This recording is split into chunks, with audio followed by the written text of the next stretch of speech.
Good evening. Thank you all for attending. Oh, sorry, TV. We'll be live momentarily. Good evening. Welcome to the Marysville Exempted Village School District Board of Education regular meeting. Today is Thursday, June 18th. The time is 6:01. We call this meeting to order. Roll call, please. Mr. Keller is absent. Ms. Mabry? Here. Ms. McIntosh? Here. Ms. Shepherd? Here. Mr. Ferguson? Here, we have a quorum. Next, please join me in the Pledge of Allegiance. I pledge allegiance to the flag of the United States of America and to the republic for which it stands, one nation, under God, indivisible, with liberty and justice for all. Thank you. Next, I have a recommendation to accept our June 18th meeting agenda. I motion to. I move to. Pardon me. We have a motion. I'll second. It's been properly moved in second. Roll call, please. Ms. McIntosh? Yes. Ms. Shepherd? Yes. Ms. Mabry? Yes. Mr. Ferguson? Yes, the agenda is adopted. Next, we have a recognition of our exemplary student artist. Dr. Howard? Yes, thank you, President Ferguson and board.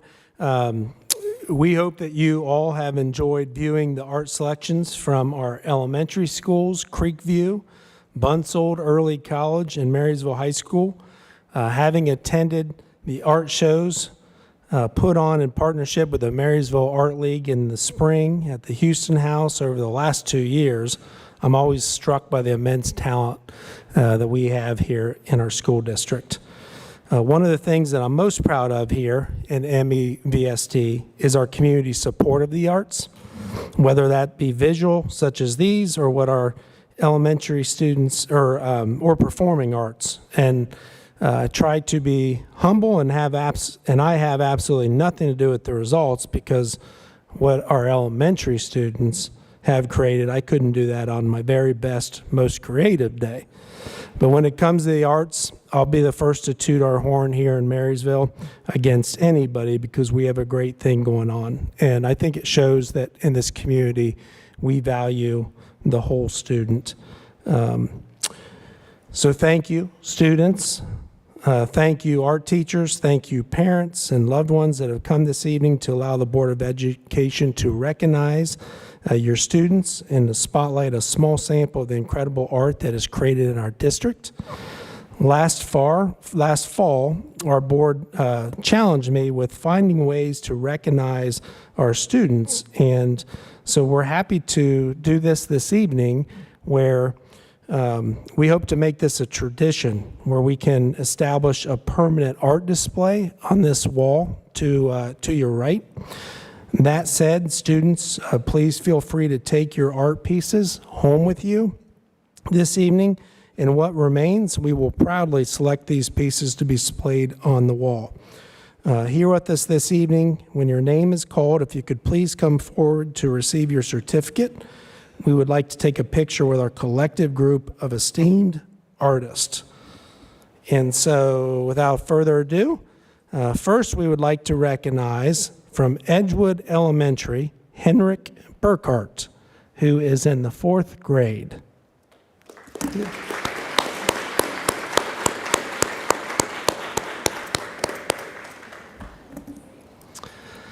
From Mill Valley Elementary, Amelia Schoen, also 4th grade.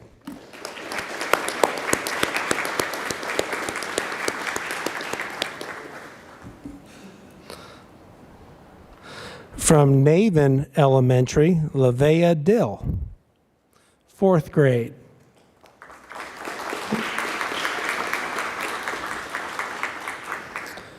Northwood Elementary, Parker McDonald, 4th grade.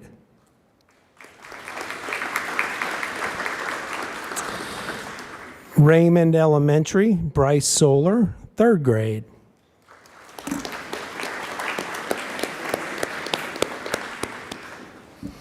Creekview Intermediate, Stella Williams, 5th grade.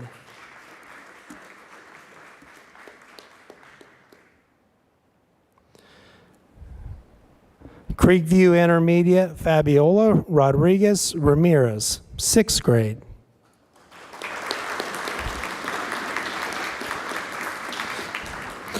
From Bunsold Middle School, Juan Soto Riveros, in the 8th grade.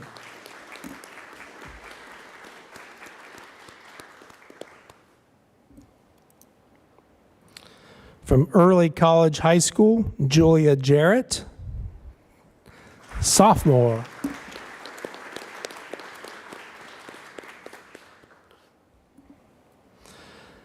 From Marysville High School, Katie Hammersmith, 12th grade.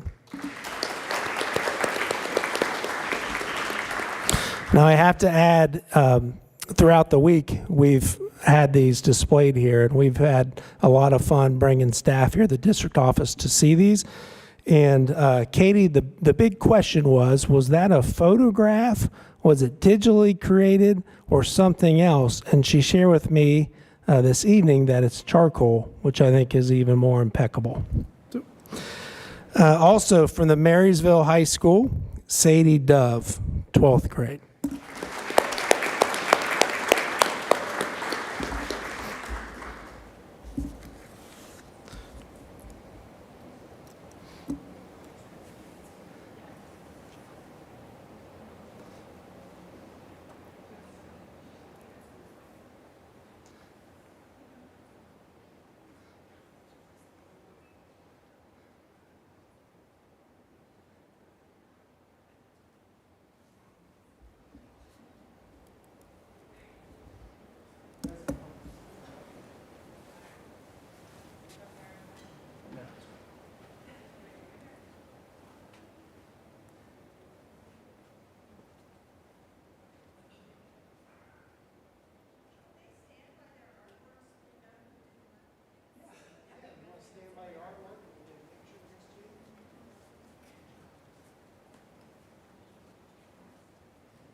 Congratulations, students, and thank you, parents and staff. Thank you, Dr. Howard, and thank you to our exemplary artists and their families. It's a great display, and we hope to see each piece of artwork here in our boardroom. Next, we have we're going to recognize student and state qualifiers and special recognitions.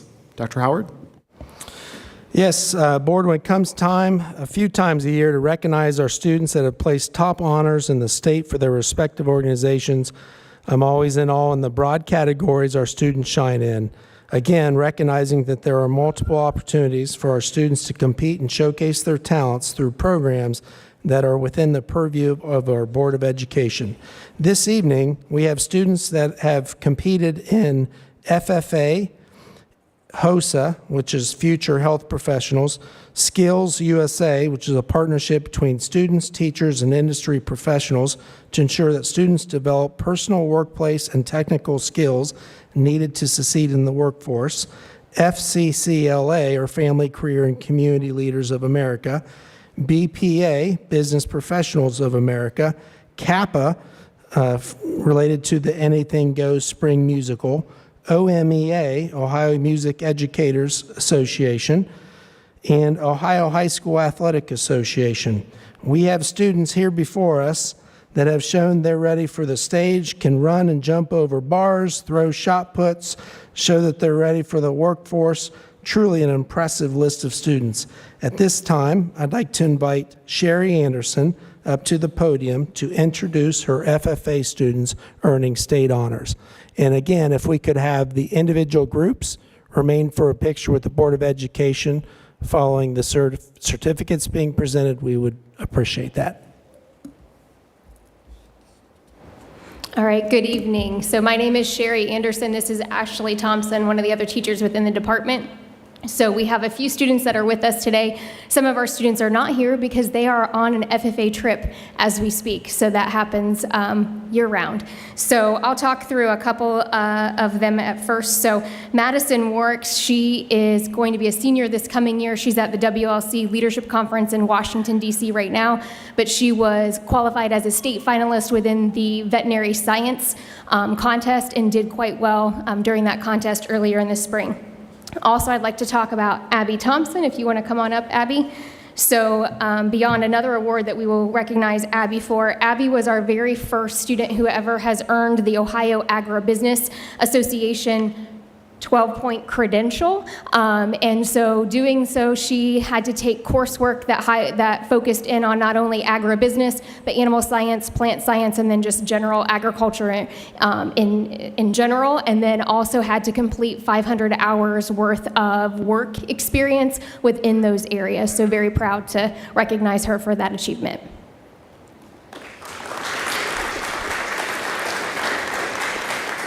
I'll also be recognizing a few of our officers.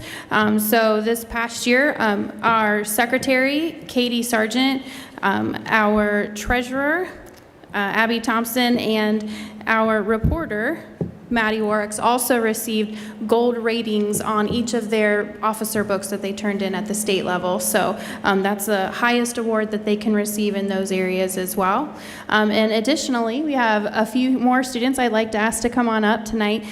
We have with us Riley Lopez, Lucas Sargent, and William Rangi. These are three of the four students. The fourth would be Wesley Thompson, and they made up our state finalist for the welding team. So they had to qualify amongst all the chapters across the state of Ohio to get to compete at the state level.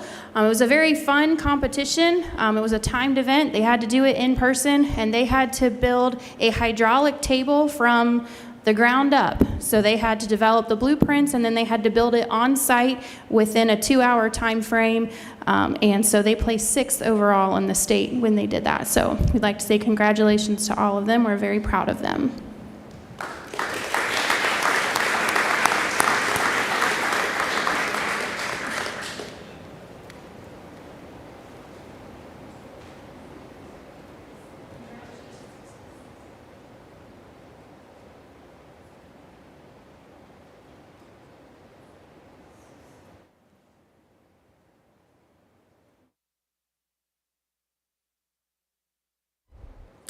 Now we got a hot mic. So I would invite our board members and Dr. Howard to hold your applause and don't lock out your knees, because I have a whole lot of students that we're going to recognize tonight.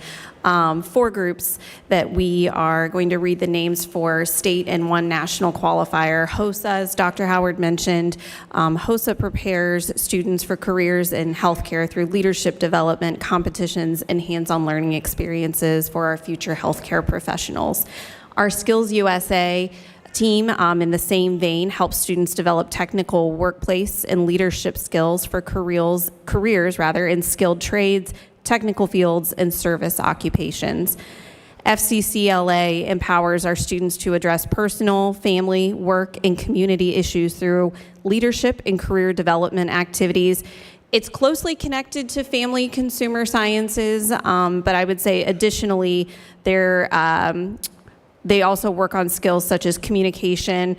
There's a strong financial literacy component, as well as community service, which we know how important that is for our 21st century learners. And then the final group that I'll be reading tonight is our BPA, or our Business Professionals of America, which prepares students for careers in business, finance, information technology, and management through leadership opportunities, and competitive events. So like I said, these are all state qualifiers, and then we have one national qualifier name to read, which I will denote as we're going through the names. Lots of certificates, so if you're here, just pop up, come get your certificate from me, and then just as the other groups before you, we'll have you wait till the end so that we can take a picture with our board members and Dr. Howard. Mary Adesanmi, Jasmine Chambers, Jelena Ginther. Oh, I'll slow down, sorry.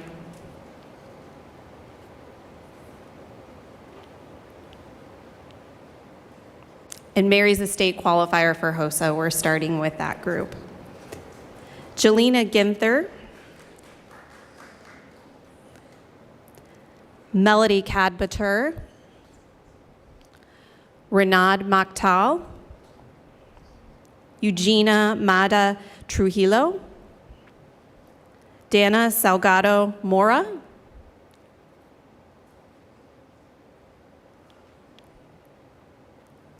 Mia Shields,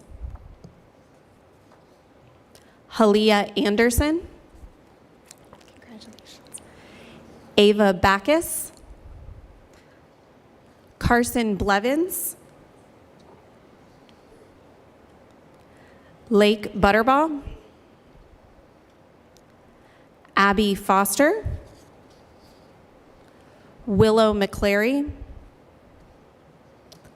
Abigail Mooney, Kylan Powell, Lily Strauss, Kyan Thomas, Cage Young, Alejandro Orjuela, Ali Bremer, Grace Reuter, Aiden White, Cameron McGinley, Aubrey Dernlin, Emma Abbey, Kamsina Abdallah, Riley Atkins. Whoops, I read one of Mrs. Bizarro's. Sorry, I got ahead of myself. I knew we had a wonderful long list. Yes, so again, congratulations to all of our state qualifiers. We could not be more proud of you. Thank you for your contributions, and we look forward to following your future successes.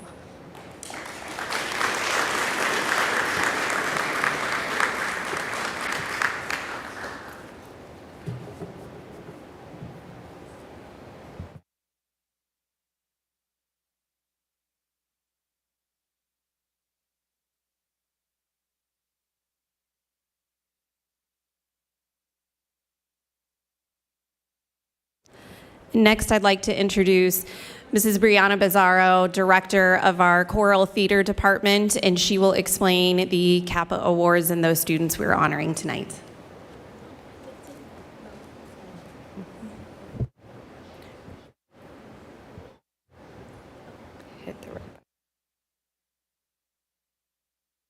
There we go. So sorry. I should know how to use a microphone. My name is Brianna Bizzaro, and I have the absolute honor and privilege of leading our choral department and theater department at Marysville. This year was an incredible year for our theater department. I am so proud of their accomplishments. I tell them that every year, but it's nice to receive accolades outside of what I say. So we participate in what's called the Kappa Marquee Awards program. This is our second year participating in it, and it is a regional theater quote-unquote competition. You're really competing against yourself, but you have a very specific grading rubric, and there will be a panel of judges that come to your shows. You have no idea who they are.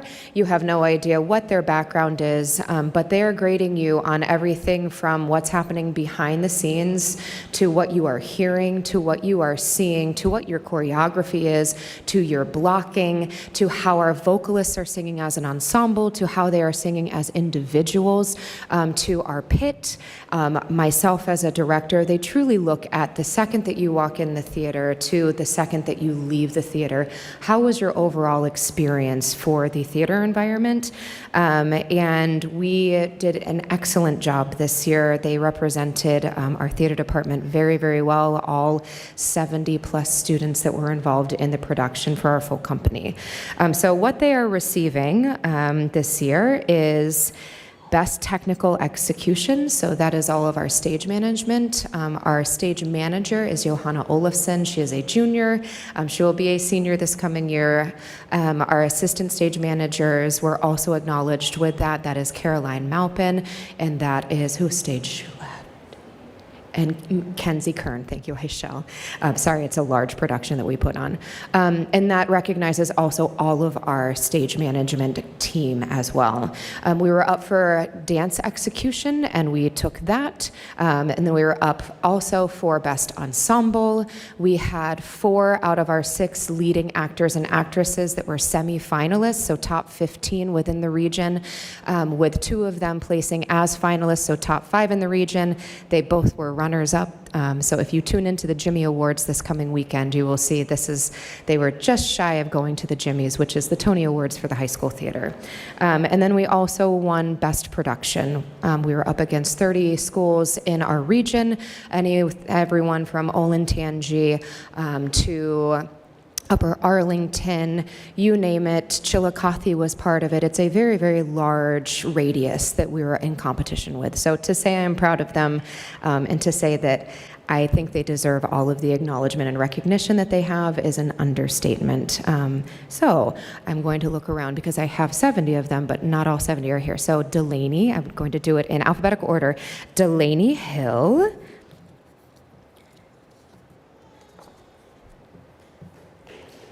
Congratulations. Samantha Lopez.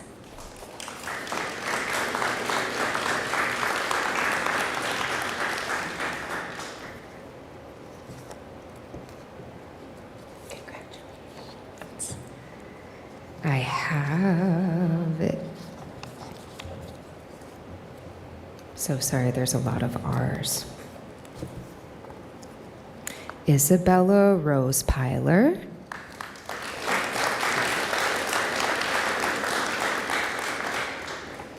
Aishel Romero. And unless I'm missing anyone else, Ann Twaddle.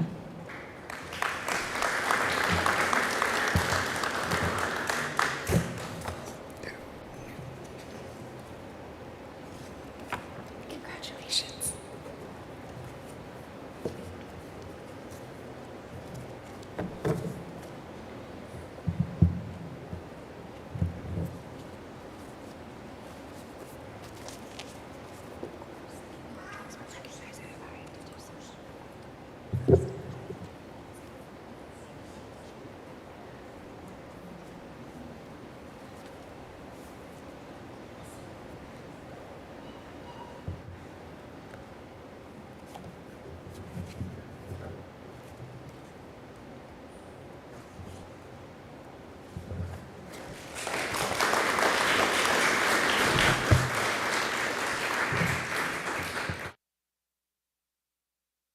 It again, I keep on, the red always means bad, so this is throwing me for a loop, I'm sorry. And then I also have our symphonic choir to recognize for the past 3 years, we have gone to district and state contest. And this is the one time where I keep on asking my students every year, is it worth it? Do you want to go and compete in this? Because it is a stressful-ish situation. We prepare 3 pieces of music that are from a very specific repertoire list. And we go and sing it for judges, and 3 different judges, and they have all of the music in front of them, and they are listening for mistakes. They're listening for what we're doing well, but also what we need to work on so we can ensure we're doing better as a choir. And then they will give you a rating between 1 through 6, 1 being the highest, 6 being the lowest, and then you also have a no comments only. I can very, very confidently say we were very prepared this year for on the floor. That's called on the floor judging. And we received straight ones at district contest from all 3 judges, which means we automatically qualify for state competition, where you have 3 different pieces that you have to learn in a short period of time, and you do the same thing over again. That's not the challenging part, though. I am a firm believer in music literacy. I think that I should be able to hand a student a piece of music, and I give them their starting pitch, and they can figure it out. That's true musicianship, where they understand what they are singing, and it's not me singing it for them and they're parroting it back. And so the last portion, which is the most stressful portion, is sight reading on the floor. And you walk into a separate room after you just perform for all of these judges, and they give you a piece of music that is about 36 measures long, and they say, you have 4 minutes to prepare, and you can't sing. Go. And so they can speak on solfege, they can speak all of the rhythms they want to, but they cannot sing a pitch, which is very counterintuitive when you're sight reading, because you need to figure out your intervals. And so we practice daily for this, and how they learn their music in symphonic choir is I say, you have 2 minutes, go learn this section and come back and be ready for me to critique it. And every single year we have gone, we have received nothing but 1s on the floor, and that's what I'm the most proud of them for. They are true musicians. They know how to sing. They know how to read music, which is a rarity in a lot of choral programs. So it makes my choral heart happy and very, very proud of who they are, because they can walk into any room and be confident in reading music, which is the whole point of being a musician. So most of my students are performing right now. They are working SIP. Delaney's been with me 9 to 5 every single day this week and next week, but she is here, our lonesome ranger out of our 30 students. So Delaney, he'll come on up and get this recognition.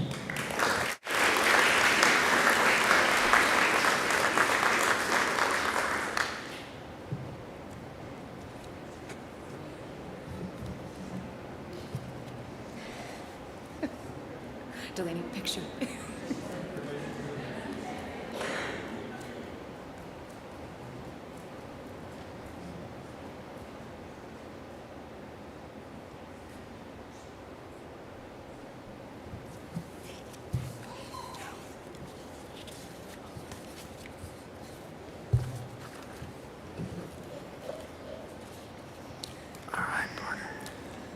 Good evening. Coach Sundermeyer here with track and field.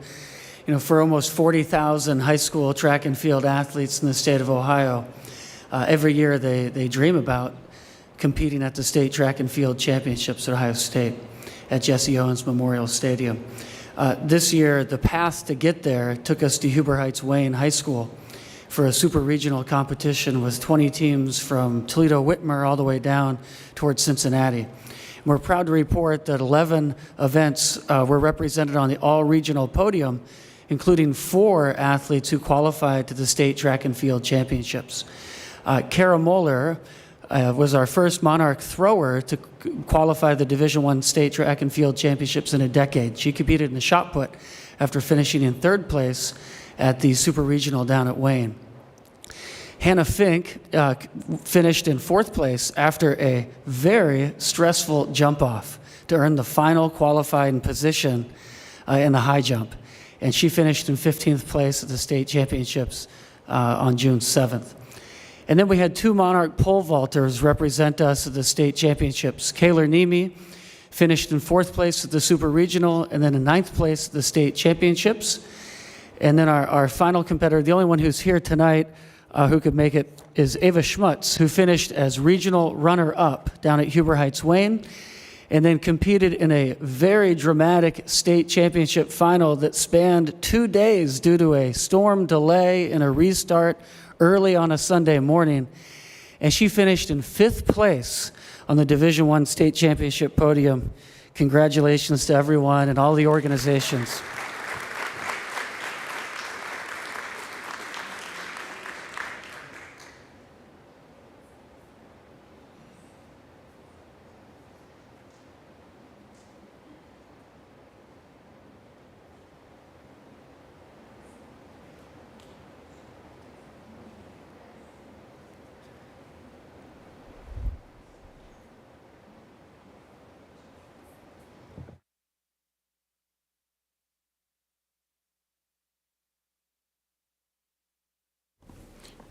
Thank you, Dr. Howard, and thank you to our students who qualified and achieved such great recognition, and to our coaches and staff who helped prepare them to be able to compete in all ways. Thank you.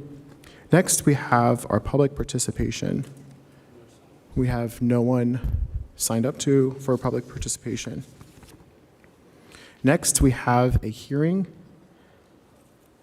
for the reemployment of retired employees.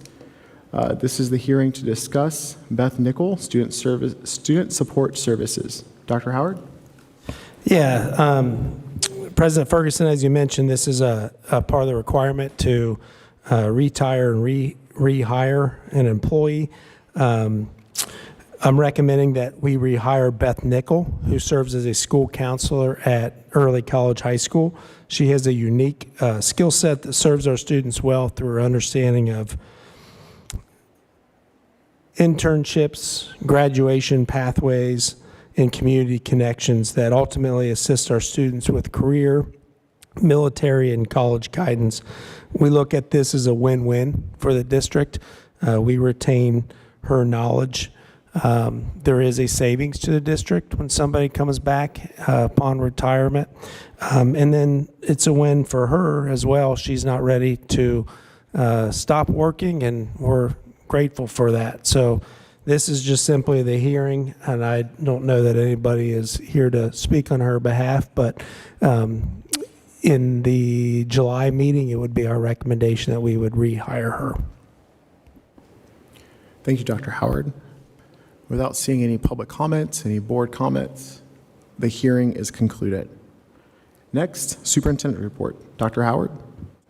Yeah, thank you, Board. I thought this evening I would share some facts and figures and maybe some changes that have been made within the transportation department, and maybe some data around it. So our district, as you likely know, covers 140 square miles. We are the 60th largest district in Ohio by area. Just to give you an idea, there's 605 approximately school districts in the state. So we cover more square miles daily than 545 other districts. Among all Ohio school districts enrolling between 5,000 and 10,000 students, we cover more ground than any other.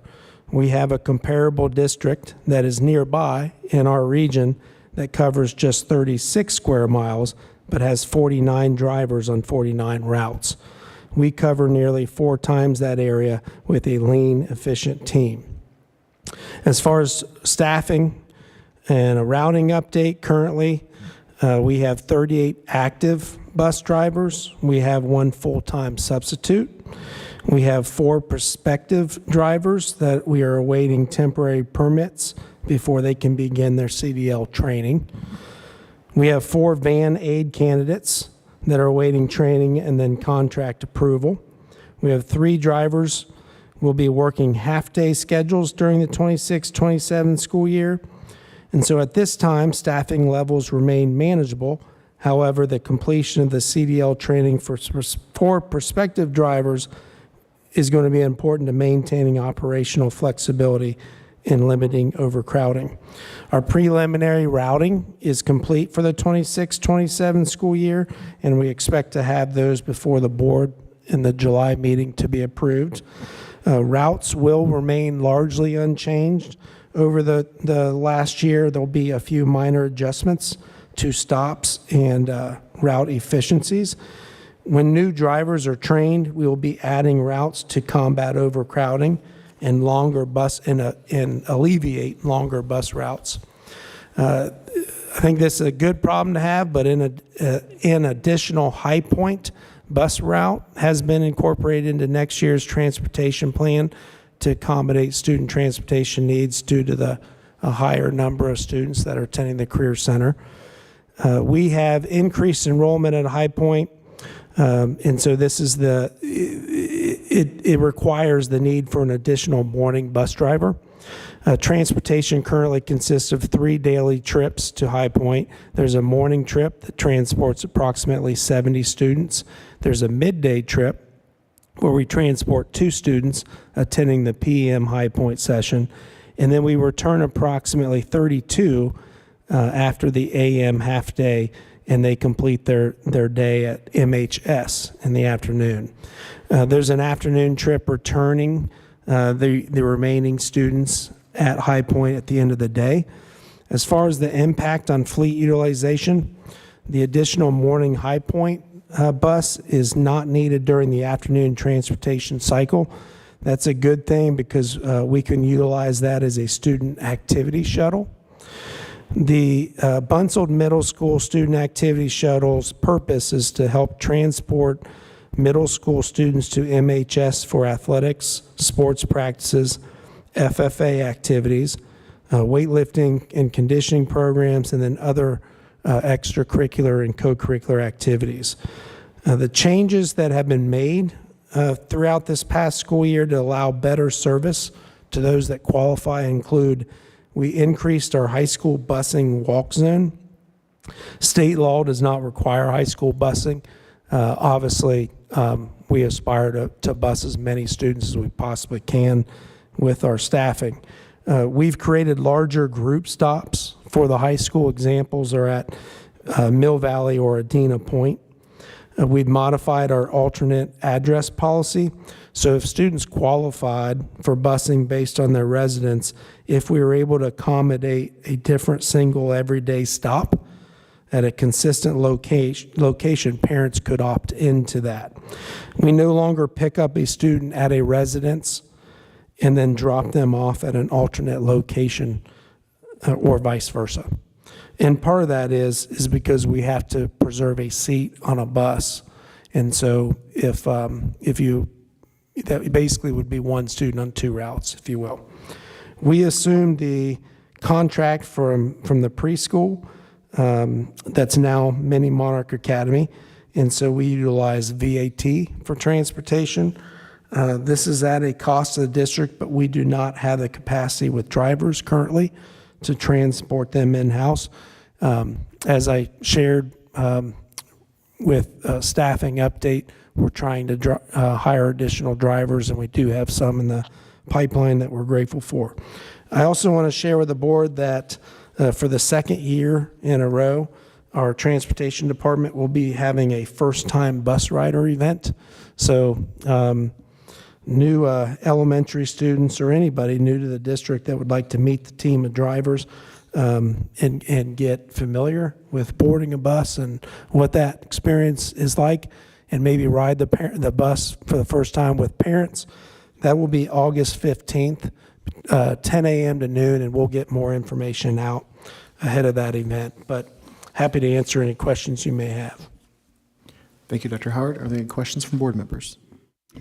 Dr. Howard, you mentioned that there's a continual shortage of bus drivers. What are we doing to incentivize or attract individuals? Because I know we are fortunate at Raymond. I have a few individuals that are retirees that are our bus drivers, and they're fantastic.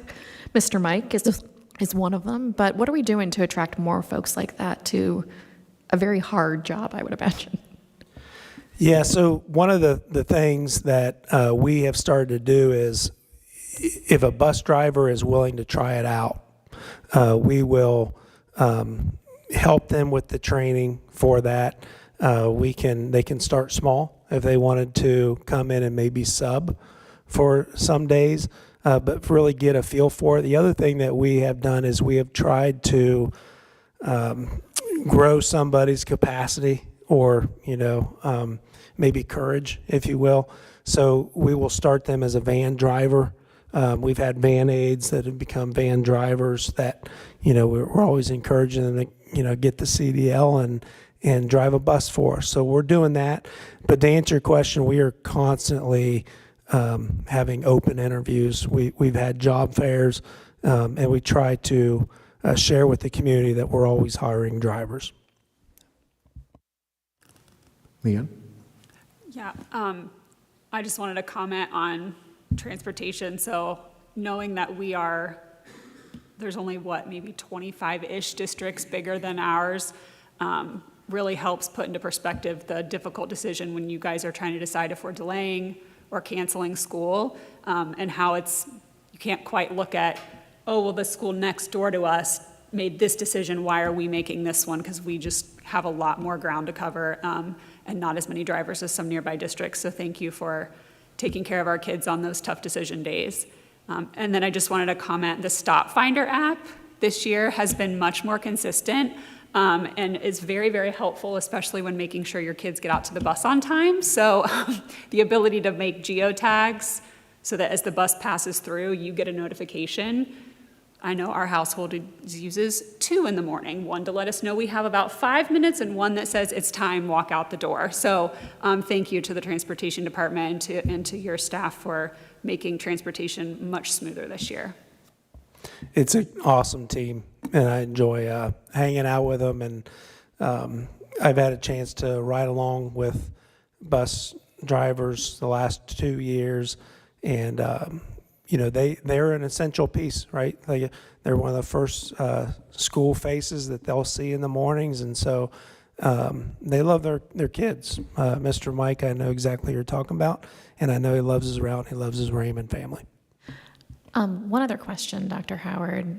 One of the things that has been a continual theme is the trains stopping the buses or significantly delaying folks either onto school or on their way home. I know it's a train schedule, but what are we doing to at least modify, understand those routes? What are the transportation team's thoughts there?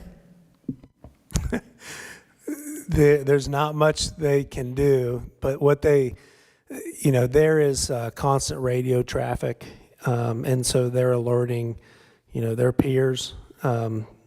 If a train is stuck, they're kind of giving an advance warning to another driver that may be impacted as well. I will say that the county is in the works of trying to get a grant. One of the biggest, headaches, if you will, for lack of better terms, is on Raymond Road. And so there's a grant that they've applied for, I believe it's federal dollars, to help alleviate that, create like an overpass for a train, and that would go a long way. Thank you, Dr. Howard, for the update. I know and also I want to just thank Mr. Todd Amos and his team for their improvements and their continual work. I know for a couple of years we struggled to get 30 drivers consistently. Previous boards have had to make take several actions, adjusting either bell schedule or the routing last year for the high school, just to help with us being able to arrive on time, deliver, pick up kids on time, get to the school on time, and take them home on time. And then also with the athletic piece, getting shuttles and the after-school athletics coverage as well. So seeing 38 drivers is a great indicator that we're moving in the right direction. The number, the key number is the 4 prospective drivers, and always keeping someone in the pipeline. That number is vital because it is a long process to get someone from I'm interested to qualified to actually driving a bus or a van. It is surprisingly a long process. And I guess it should be, because they're our most important assets, our students, and we want to make sure everyone's safe and well trained. But seeing this, and I think it's our job to keep a pulse on transportation as we go in to make sure that there's no surprises as the years progress. And so I know the work is never done. I know it's always, we got to keep plugging away. We have the preschool, the VAT. I know that's a costly contract, and so if we can get our drivers, more drivers hired, and eventually see some cost savings there, that'd be great. But the work is moving in the right direction, and it continues. So thank you to your team and for your leadership there. Anything else for your report today? No, sir. Thank you. Thank you. The Treasurer's report. Treasurer Johnson. Okay, thank you. Just making sure my tech was working here.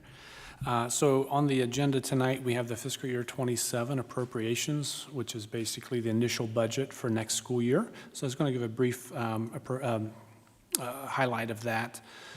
For fiscal 27, our total appropriations is just over $115 million. That's an increase of just over 6% compared to last year, an increase of $6.6 million. We've only added one new fund since last year. That's Fund 551. Technically, it's not new because we did have it last year, just not at the time that we approved appropriations. So we did receive that Title III grant last year to the tune of about $31,000. That's for language instruction for English learners, so basically English students where English is not their first language. I expect that number to be pretty similar this year. It looks we don't have all of our federal allocations yet, but the ones we do have, they're pretty flat this year. We're not really seeing increases so far, but those are always subject to change.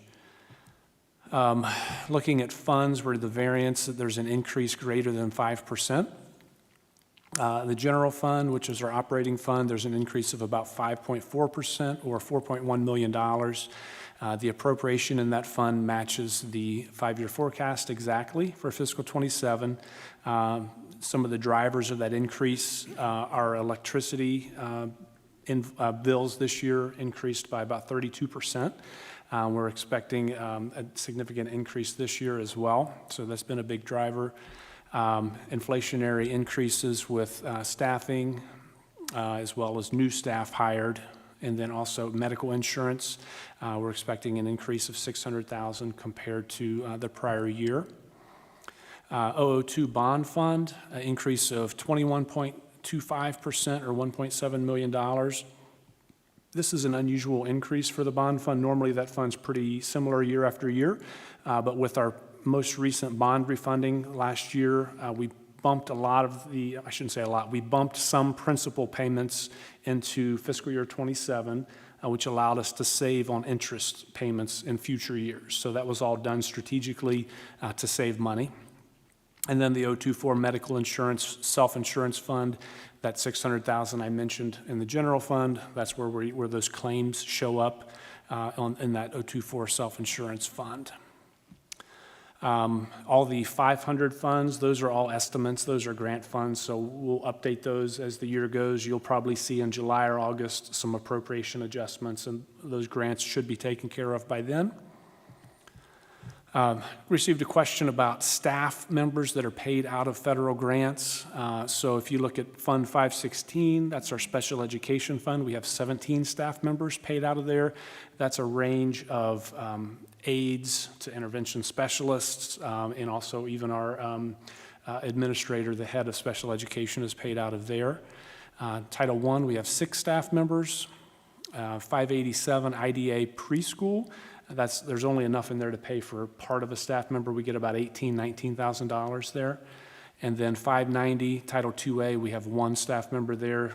Title IIA is basically for staff improvement, professional development type expenditures. Those staffing numbers are usually pretty stagnant. Because the grant doesn't typically go up significantly, we're typically paying the same people out of there.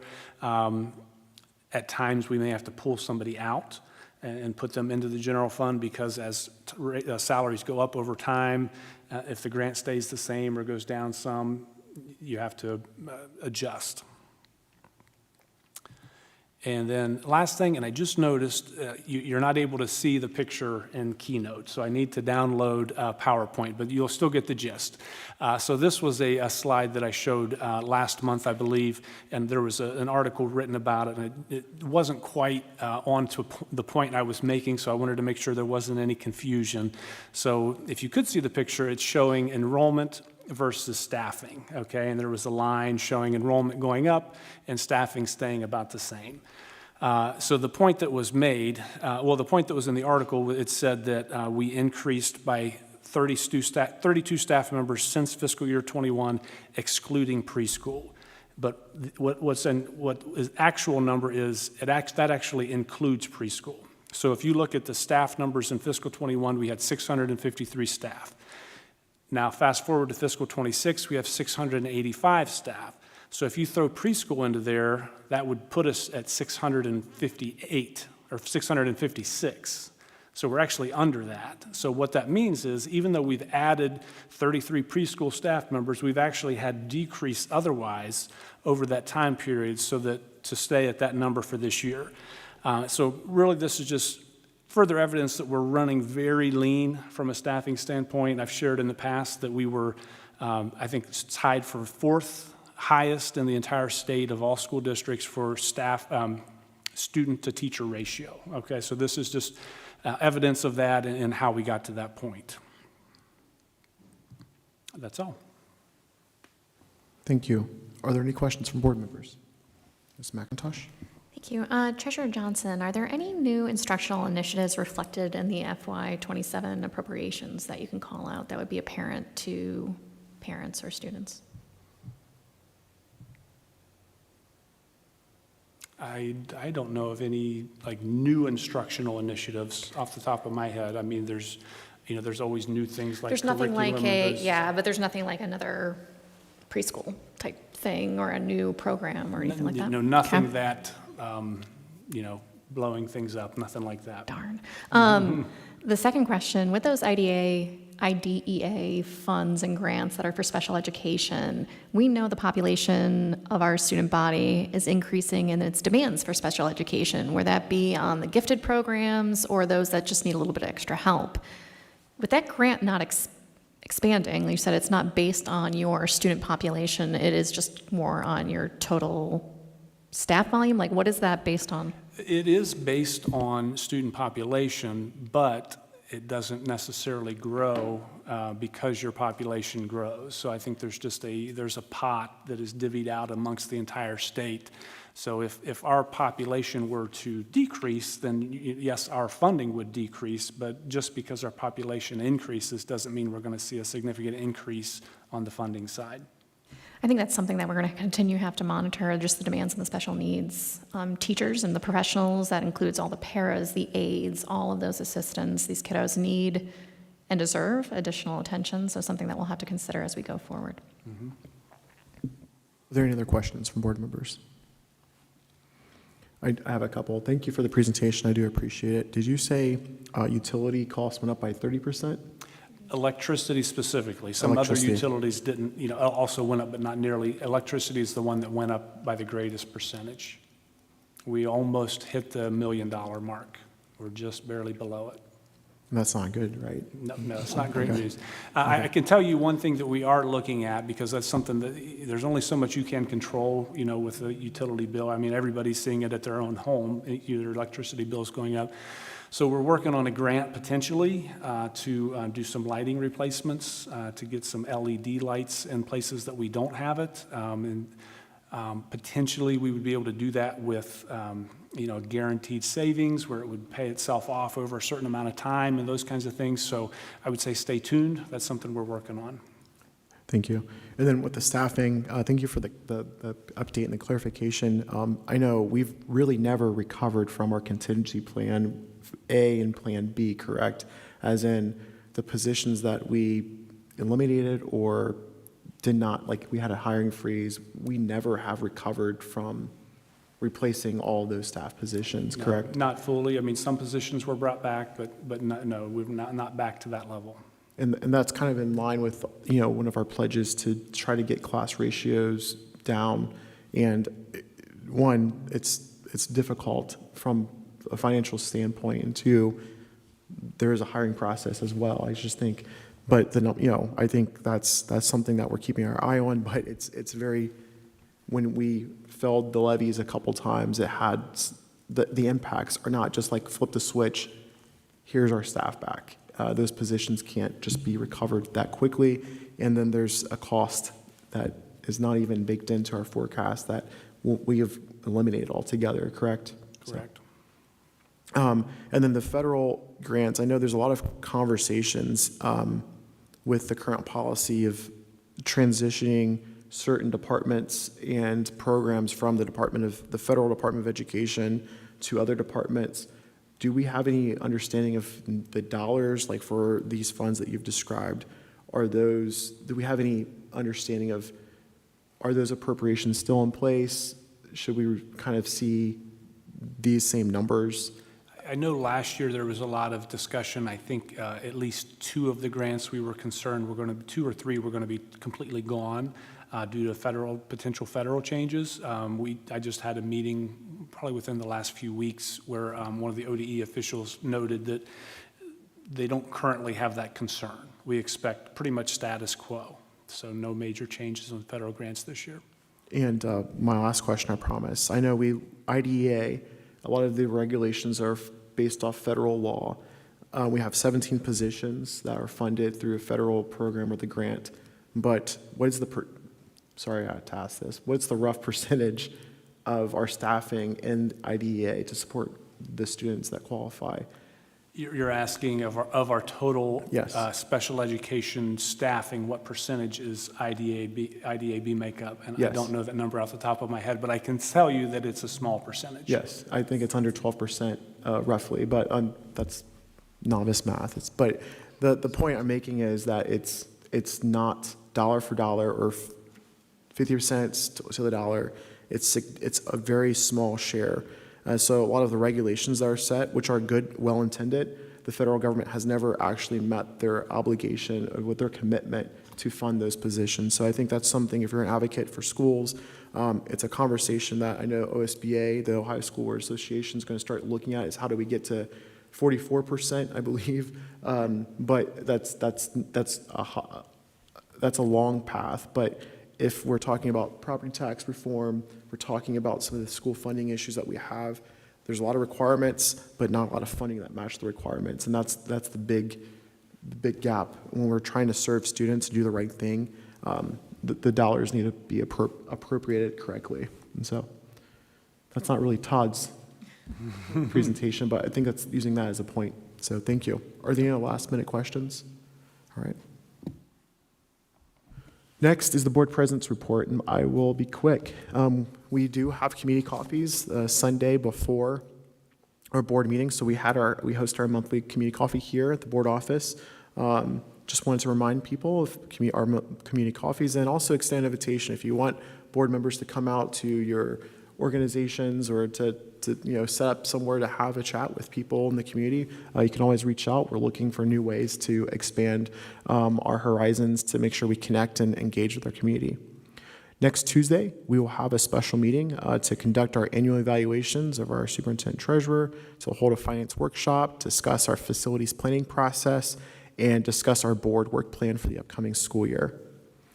The city of Marysville recently announced their intention to hire Kimberly Sharp to be the next city manager, and we've issued a statement saying that we congratulate and welcome her. I know Dr. Howard said it on a community interview panel, so he's met her, but we look forward all to welcoming her face to face and to working to build on the continued collaborative partnership that we've worked hard to establish between our school district and the city of Marysville. And I know some of us have been through that process before, and we understand the thoughtfulness and careful consideration in the hiring process, as that's probably one of the most consequential decisions a city council or a school board can make, is who will lead their organization. So we thank the city council for that work. And as always, I end my report on our district's vision statement. Each child at Marysville schools will be challenged, prepared, and empowered through innovation, collaboration, and inspiration. Innovation to ignite their curiosity, collaboration to strengthen their capacity, inspiration to empower their confidence, and fortitude toward the future. And I hope the work that we do here at this meeting and our collective efforts to make this vision a reality for every student. Thank you. Next, we have Student Achievement Report. Ms. Shepard. Thank you. First of all, love having all of the students. I'm sure more would have liked to come. I'm sure a bunch of students were at work or family vacations and things like that. So know that we are very excited and proud of all of you for your hard work this last quarter.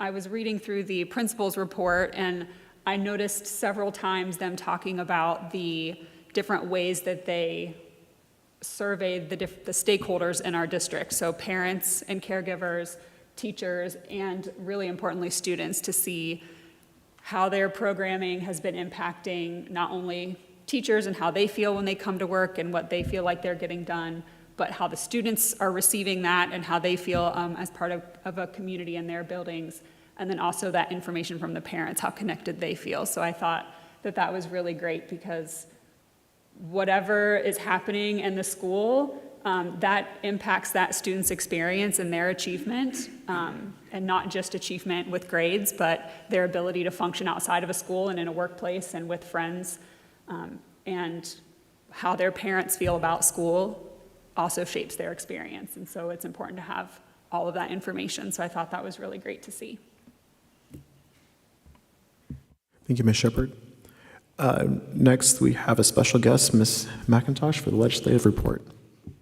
And I will preface this that I am doing this as of this morning. I got told that I would be filling in for Matt. We're wishing his basketball team, luck as they're at a tournament right now. I'm going to go through and I'm going to focus the legislative report specifically on those items that have really occurred in the last 2 months. So we're going to kind of narrow it down, and I'll try to summarize it in a way that is what's impactful for the residents of Marysville specifically, but then also as a board. What should we be being mindful of? Some of this is going to be just regurgitation of what you have heard, especially my first item, but then there's some interesting things that are coming down. Obviously, the property tax elimination proposal remains our biggest concern, and it's the long-term threat to, I would say, the Marysville school systems, but other social services that we have as a community. Residents should really care, again, because of local schools, police, fire departments, libraries, county services, and township services. While nothing's changed yet, this will become potentially one of the most significant education funding debates in Ohio's history. So as a board and as a school and education community, we need to educate ourselves, educate those community partners on what the education system is facing, what our actually community would be facing, and then what are those entirely new potential funding systems that we would have to look for. So I know everybody wants a property tax break. We just need to understand where would those funding come from to fund these critical services. So more to watch there, and as additional legislation gets moved.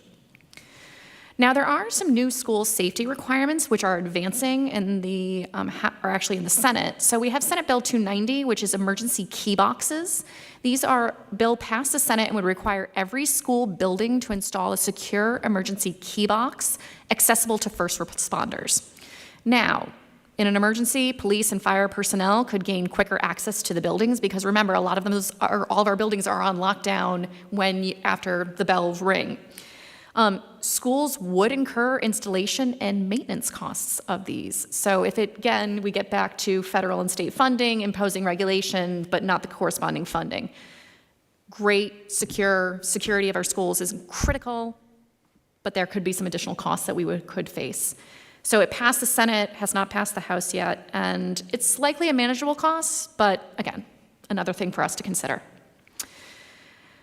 Now, another item that's coming to forbearance in the middle schools is SB 328, which is a return on investment initiative, which is focusing on career planning being mandatory for middle school students. So it would require middle school career exploration and coursework, individual student career plans, and more workforce readiness planning. So from an impact on your families, right, talking about college pathways, or I would say career pathways, understanding that not every path is just to a 4-year or 2-year institution, what trades, what military options, what other career opportunities, and you've heard tonight where we had a variety of folks that are celebrating successes in our medical preparation programs and our healthcare, and honestly, the FFA doing, arc welding, they have huge careers ahead of them. So I know it sounds crazy from a middle school standpoint, but again, starting the conversations and getting to folks to think not only what they would like to do, but maybe identify some different paths that they could explore. So again, additional counseling, curriculum development potentially, and planning responsibilities if this goes forward. Again, a lot of goodness, but that does come with administrative cost. Now, there's a House bill, the future teacher shortages, which could be addressed. There's a HB 523, which is our Future Educators Support Act, and it was recently passed by the House Education Committee. So it hasn't been taken up by the full House, but it has left committee. And it provides financial support to student teachers and promotes teaching as an in-demand profession, which is fantastic. We saw a lot of teachers leave and not enter the field during the COVID times. Getting more and more of those folks back, especially being able to support student teachers that are coming in. It's a requirement for their college and degree programs. So again, districts are continuing to face staffing challenges. You can see that we've had quite a few retirements. These are things that we want to continue to feed that pipeline. And again, this would reduce our recruitment challenges potentially over time. So a lot of good support there. We'd like to see that. Math education, maybe next from a reform standpoint. So we do have House Bill 934. It was recently introduced, and it's the Science of Math Act. Now this also comes down, there's been some federal grants, I think it's the Make Education Great Again grant, specifically focusing on literacy and math. But this is talking more about math intervention services, new student support requirements, and additional teacher training. Again, this would actually identify potentially students that are struggling in math earlier on and actually get to those students quicker and be able to actually influence them, and again, so they don't fall behind. So again, good stuff, love this, but we'll see what actually falls down from that. Now, the last one I'll tell you about, there was a student health and allergy safety expanded. It was signed into law. It's going to be allowing students to possess and use nasal epinephrine devices in schools. So Dr. Howard, I don't know how that is going to be actually implemented and how we're going to deal with that, but it was passed. So we'll have to look at our district health protocols and staff training. As we see, we want kids to, if they have potential for life-threatening allergic reactions, that they have their medications close by. It is critical, but still, we want to do it in a safe way with the right kind of awareness. So those are the major ones. There's a lot of other things that are happening with bills, but those are the ones that I would call out, and really the impacts to Marysville and things that we need to be cognizant of as a board. But property tax is going to be still the issue that we're going to be facing as a large community for at least the next year to 18 months. Thank you. Are there any questions? Seeing none, thank you so much. Yeah.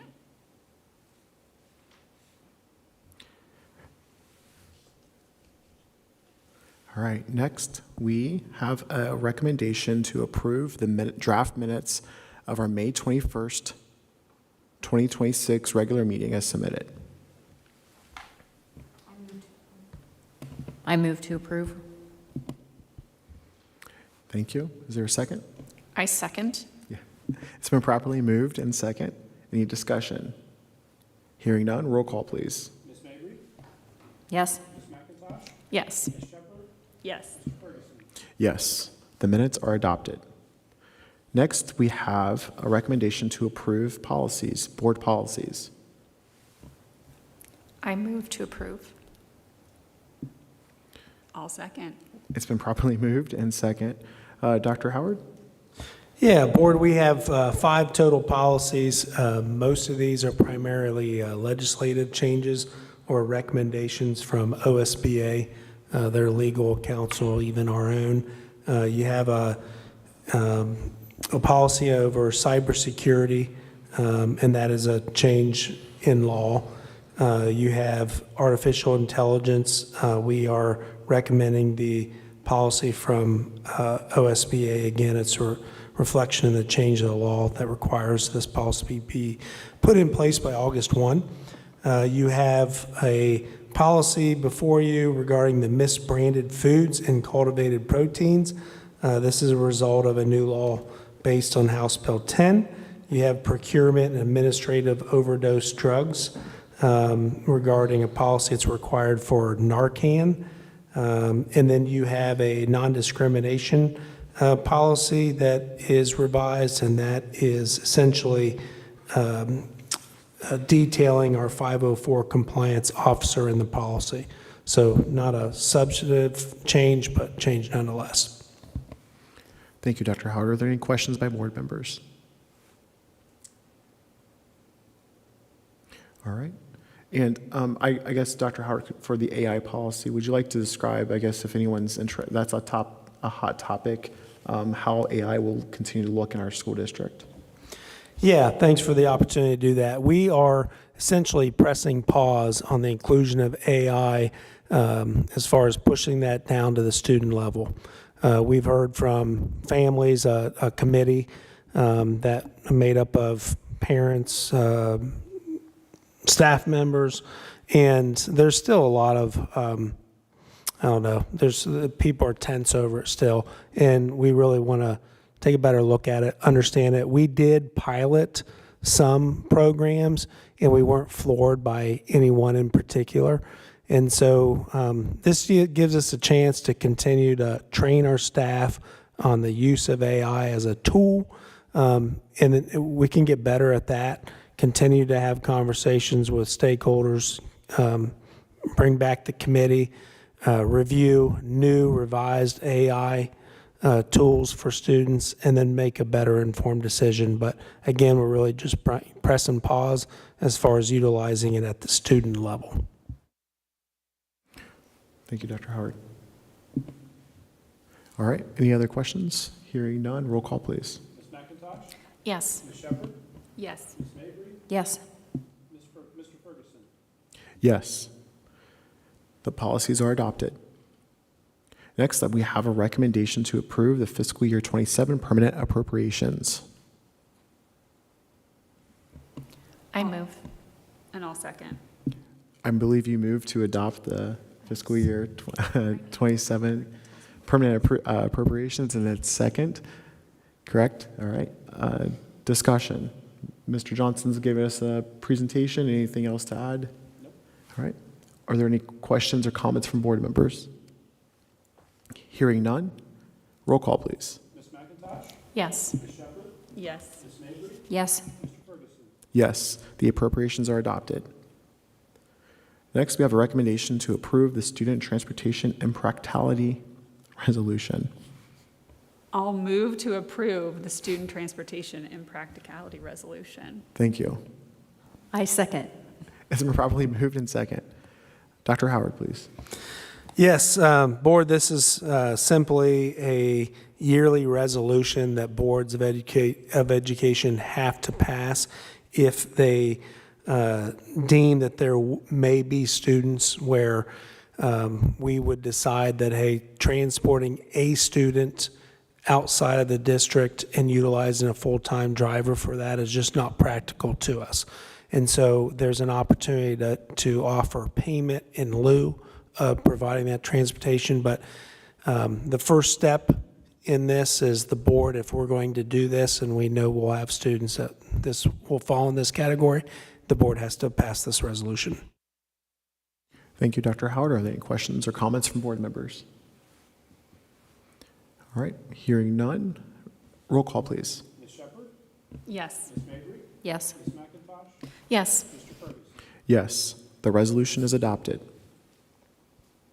Next, we have a recommendation to approve the updated facilities rental fee schedule. I move to approve the updated registration Facilities, yeah. facilities Rental fee schedule. rental fee schedule. Thank you. I second. It's been properly moved in second. Dr. Howard. Yeah, board, it has been, as I understand it, a few years since our district has revised the facility rental schedule. In a nutshell, what we have done is we've added a group that separates for-profit businesses and organizations outside of Marysville. We believe that this is prudent to separate these so that we're being good stewards of our taxpayer funds while prioritizing local community use and non-profits in particular. We have also preserved no fees for boosters that utilize the facilities. Typically, money that is raised, we know that comes back in support of our students in particular. Finally, fees that were separated in the previous policy, or schedule rather, have been added in to the new standard rental rate. So an example there would be like custodial or trash services. We know that that's a requirement for these, and so those fees are now baked in this new proposal. I will share that our Director of Operations, Ryan Walker, he did an audit and reviewed rental schedules for nearby districts, and we are right in line with this proposal. Thank you, Dr. Howard. Are there any questions or comments by board members? I'm grateful that the boosters don't have to pay extra. That's nice, since we're, constantly kind of fundraising to do lots of things for the students. So it's nice not to have that on our plate. I was just curious if, like, for example, like the theater, the auditorium parts, like, were those people consulted? Like, it is fully encompassing. We're not going to look back in a year and go, oh, we should have included, like, we spend a lot of our time and resources on this, we should have included that in the fee, or the stadium part too. Like, I'm not sure exactly who oversees the stadium and how much that costs to like clean up and turn the lights on and that sort of thing, but I'm sure Ryan was thorough. I'm just curious. Yeah, I know he was thorough in this review and spent several weeks as far as exactly who he reached out to. I can't speak to that.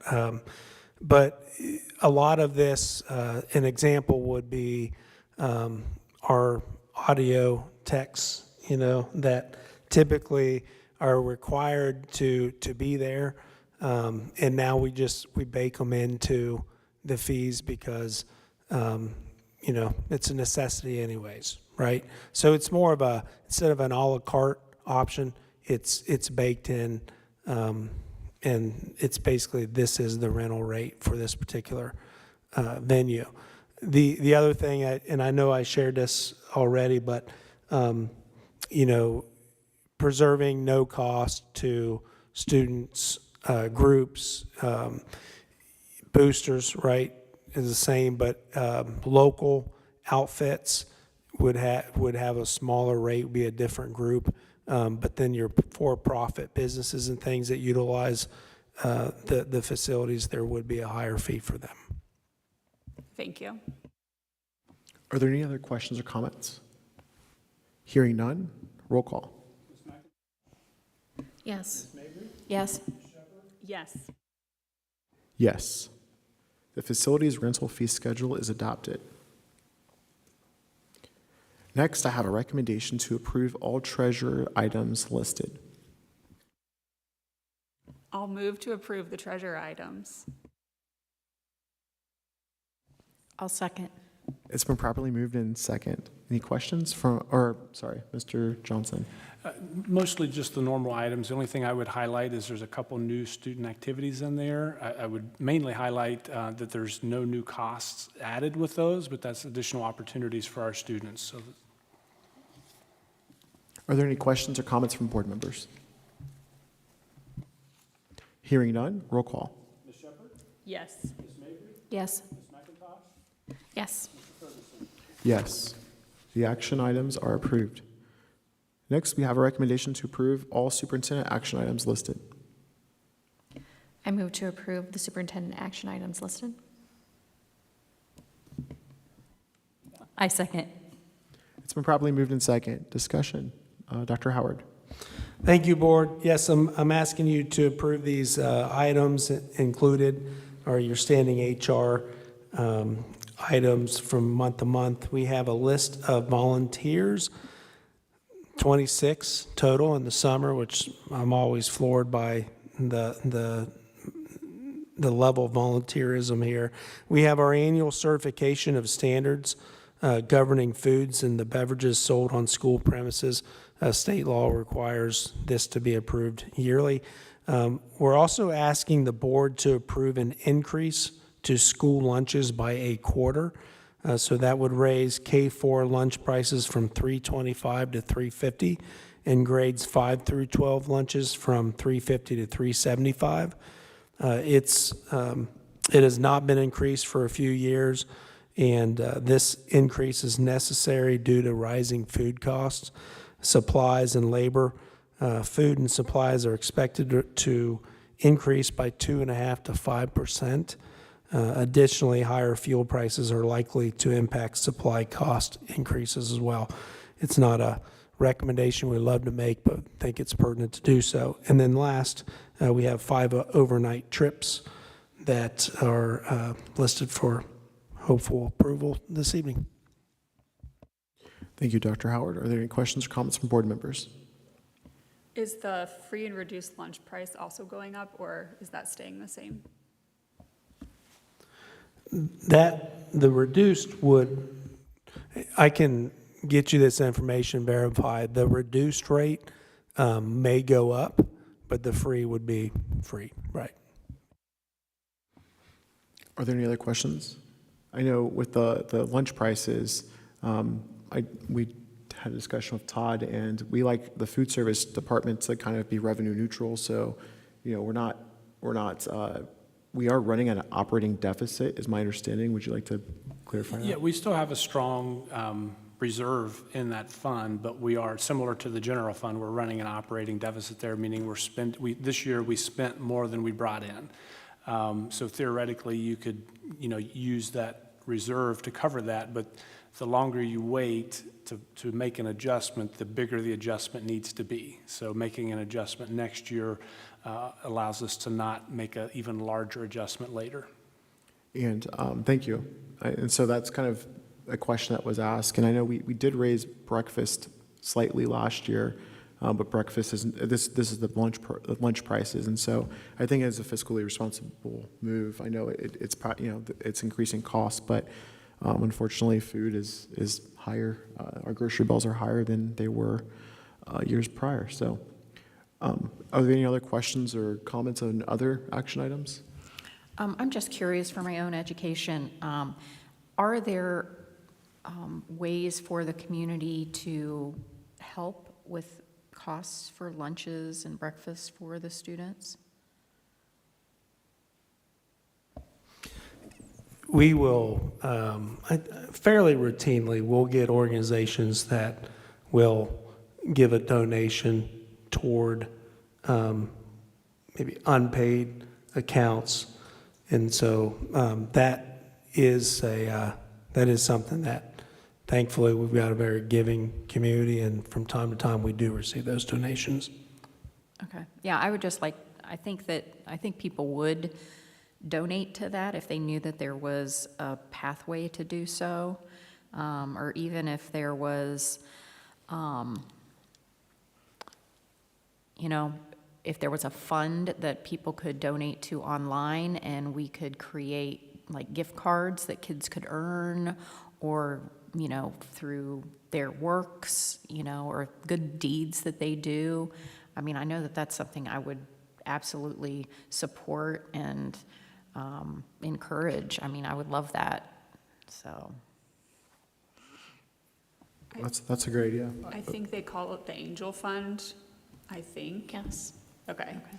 One of the things about our lunch care programs, no kid goes hungry when they're in school. So when we talk about outstanding balances or anything like that, that's one thing. You can't learn if you've got an empty belly, right? So I love your idea, Tanya. Let's talk more about that, of how do we either fund that or set this up, because I do know it's a lot of debt clearing. You can usually make donations to clear someone's debt, but times are hard for families. Summer month, I do want to just encourage, we do have free lunch program serviced by the Marysville Library at Memorial Pavilion every weekday during the summer. So there are methods to make sure that our kids are fed, but it is something that we need to work through. But great ideas, and let's maybe talk a little bit more about that. And I do applaud the district. I think, I've heard from other districts that their delinquency rates are high and they have a huge, debt balance, but our district, the way we manage it, we don't allow it to really be a huge number. And then we have community partners who will randomly say, hey, we like to pay for, NAVNs, any unpaid accounts.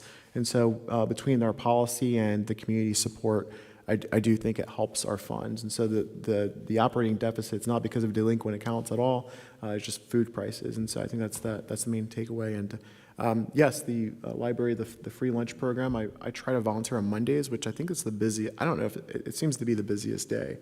And it's not because I'm there. It's the library has programming that is pretty good. Our SAC students, so your roommates for the summer, Dr. Howard and Treasurer Johnson, I know they're going to the library programming on Mondays, and they have also attended, and they are open to those free lunches as well. So I think this was the first time I've seen that partnership, and I know we may have a SAC participant in the room as well, but I'm hearing it was pretty good. Yeah. Are there any other questions and other items, or hearing none? Roll call, please. Yes. Yes. Yes. Yes. Superintendent action items are approved. Next, we have comments and questions from board members. I'll start with Ms. McIntosh. All right, well, thank you. As we conclude tonight's meeting, I want to take a moment just to recognize two important observances that are taking place this month. So we have Juneteenth, which will actually be celebrated tomorrow, as well as the entire month of June, which is Pride Month. So Juneteenth commemorates the end of slavery in the United States and reminds us of our nation's ongoing pursuit of freedom, opportunity, and equal access for all. It's a time to reflect on our history and the progress that has been made while continuing to learn from our past. June is also Pride Month. It's a time that many celebrate the contributions and experiences of our LGBTQ+ individuals and families in our communities. As a school district, our responsibility is not to promote any particular viewpoint, but to ensure that every student who walks through those doors feels valued, respected, and supported. We are committed to serving the whole child, including their families, academically, socially, and emotionally, so that every student has the opportunity to learn, grow, and succeed. The strengths of our schools comes from many different backgrounds, experiences, and perspectives that make up our community. While we may not always agree on every issue, we can agree that every child deserves dignity, opportunity, and a sense of belonging. So I'd like to wish everyone a meaningful Juneteenth tomorrow. I think our buildings will be closed, as well as I know my company is observing. And enjoy the remainder of Pride Month, and thank you, and have a wonderful evening. Thank you, Ms. McIntosh. Ms. Shepherd. I'm glad it's summer. I'm sure most of the students are definitely glad it's summer. Teachers and administrators too. I'm looking forward to seeing kind of how the next school year rolls around, how we get started in August. And just to kind of reiterate back to that staffing point, I know we talked about it last meeting too, that I know it looks great that we have this tight staffing situation and it's not a huge, we're trying to minimize that financial burden, but I don't think that it's in the best interest of our students or the best interest of our staff to have that high of students in each classroom. And so I think that's something important for us to keep in mind as we look to the future and continue to make sure you're contacting your state legislators and keeping their focus on figuring out a funding solution for our schools, or just funding the one they already have, because we could save ourselves a lot of work. And keep your eye on that prize and not all of the extra distractions that they're creating to kind of keep us off of thinking about that. Thank you. Ms. Mabry. I just want to say, after attending the graduation last month, that was quite an experience, my first Marysville graduation. Very well done to those who organized that. I was completely in shock that it was done in an hour and a half with so many students. It was just so well executed, and the kids were great. You see on social media some schools where it is just a zoo, and so I was so proud of our students and the families. I was so thankful that the weather held out it looked a little ominous there for a bit, but I was just really, really honored to be part of that. And so congratulations to all of our graduates and all of our retirees, and just I hope that our students are having a wonderful summer, and getting some rest before they're going to be back before they know it. And, yeah, I just, what a great experience that was. So I'm glad to be part of it. Thank you. Thank you. And May is a very busy month, and a lot of our students accomplished a lot in the last 2 to 3 weeks of the year, and then maybe a little bit after the school year officially ended. We saw some of the students here tonight. The art shows, the state finals, and the competitions.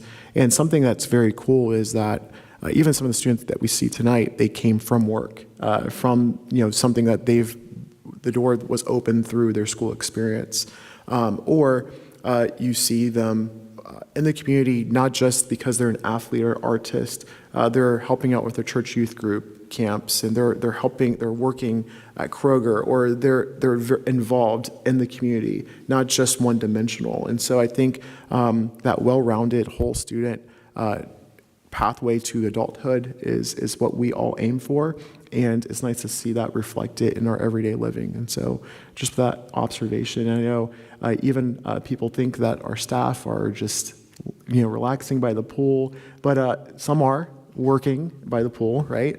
Some are studying and equipping the buildings for the upcoming year. And believe it or not, I'm getting a little stressed out because people are already sending out school supply lists. I don't even want to think about it. But school is around the corner, and so keep our kids engaged in some way of learning, and not just completely checking out, because August is around the corner. And so not to stress, but just to not be surprised when it does show up. So that concludes my comments. Thank you all for your time. We do have a recommendation to adjourn if you guys want to. I'll move to approve adjourning the meeting. You can just move to adjourn. I'll move to adjourn. Yes, all right. I'll second. It's been properly moved in second. Any discussion? Hearing none, roll call. Ms. Shepherd? Yes. Ms. Mabry? Yes. Ms. McIntosh? Yes. Mr. Ferguson? Yes. The meeting is adjourned at 7:32 p.m. Thank you.